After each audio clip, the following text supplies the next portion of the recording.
Friends, over the past 2 days, we've seen the United States proudly claiming that they successfully rescued their pilot from Iranian territory. They are calling it one of the most daring and courageous missions in American history. Trump is even claiming that the United States has never carried out such a dangerous or successful operation before.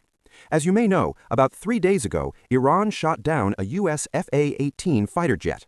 There were 2 pilots on board. One was rescued immediately, but the other pilot was left stranded inside Iranian territory. After that, the United States launched a mission to rescue him, and they managed to bring their pilot back from deep inside Iran, essentially from within Iran's own territory.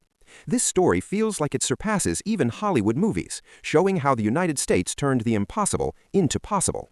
The main objective of the United States was actually to steal Iran's uranium. Donald Trump wanted to take the 440 kilograms of uranium enriched to 60% purity that Iran possesses. If you pay close attention, you'll notice that this incident happened very close to Iran's Isfahan center. At this Isfahan facility, Iran is running its nuclear program, and it is believed that this 440 kilograms of uranium is stored there.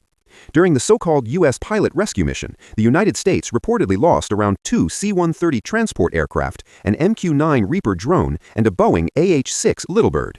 In addition, at the beginning of the operation, an F-15 Eagle and an A-10 Thunderbolt were also destroyed. While carrying out this operation, the United States suffered these losses. And as you may know, such large transport aircraft like the C-130 are never typically used for rescue missions. But here, the United States itself admits that they landed 2 C-130 transport aircraft in the Iranian desert to rescue their pilot. However, due to their wheels getting jammed, they were unable to take off again. Later, the United States reportedly destroyed those 2 C-130s themselves to prevent sensitive technology from falling into Iran's hands. It is quite clear that a major detail is being hidden here. Because C-130 transport aircraft are never used for rescue missions, yet in this case, the United States deployed 2 of them. When the aircraft's wheels became jammed, they couldn't take off. After that, the United States sent 2 more C-130s, which successfully landed there. They evacuated their crew along with the soldiers, reportedly from Delta Force, and brought them back to Kuwait. A lot of things are becoming clear from this situation. If you look closely and think deeply, you'll notice that the wheels of 2 U.S. C-130 aircraft had already become jammed earlier, and they were unable to take off. As a result, the United States should have realized that landing transport aircraft there was extremely risky. But even after that, how did the United States take such a risk and land 2 more transport aircraft in the same area? It could have happened that those additional 2 aircraft also got stuck, which would have meant a total of 4 C-130s being destroyed. The main point is that this U.S. operation had actually been ongoing for a long time. They had secretly established a base near Iran's Isfahan nuclear facility. The United States intended to use its powerful transport aircraft, capable of landing in almost any location, for this mission. For example, the C-130 Hercules transport aircraft were used to deploy around 400 to 500 soldiers inside Iran. These troops were reportedly members of the U.S. Delta Force. The United States planned to land hundreds of Delta Force soldiers near the Isfahan nuclear facility. After that, they would surround the nuclear research center in Isfahan and seize the 440 kilograms of highly enriched uranium stored inside Iran's facility. Then they would load the uranium onto these large transport aircraft and take it back to the United States. Afterward, they would hold a press conference and claim that they had successfully recovered Iran's 440 kilograms of enriched uranium from inside the country. They would present it as one of the most successful operations in U.S. history, entering enemy territory and taking their uranium.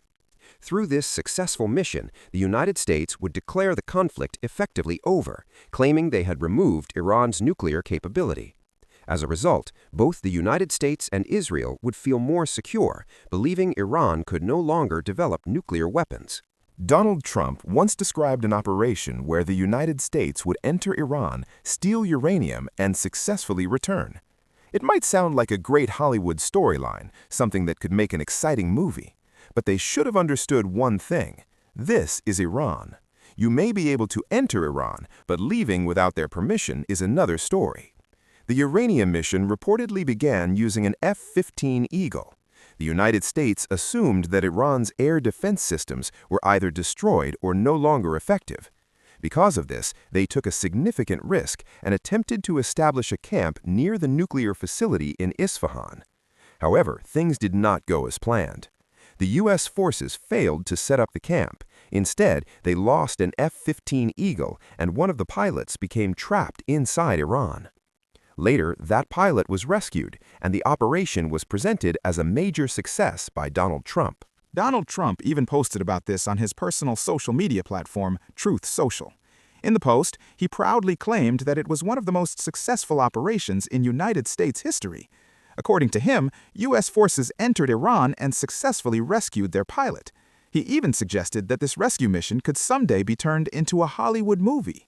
However, Iran's defense force, the Islamic Revolutionary Guard Corps, IRGC, tells a very different story. The IRGC claims that the United States' real objective was to steal uranium. According to them, when U.S. forces entered Isfahan, they failed to secure any uranium. Not only that, but one of their fighter jets was reportedly shot down by Iranian forces. At that point, the U.S. allegedly realized that continuing the operation inside Iran was impossible. The IRGC further claims that the U.S. then set fire to 2 of its own transport aircraft. There were 2 reasons behind this. First, these aircraft reportedly contained specialized cargo spaces designed for transporting nuclear materials. As is known, uranium requires highly specific containers for safe transport, containers that were allegedly inside those planes. Because of this, the U.S. is said to have deliberately destroyed the aircraft to prevent this evidence from being exposed. Afterward, they rescued their pilot and presented the mission as a major success, claiming they had successfully entered Iran and carried out a heroic rescue operation.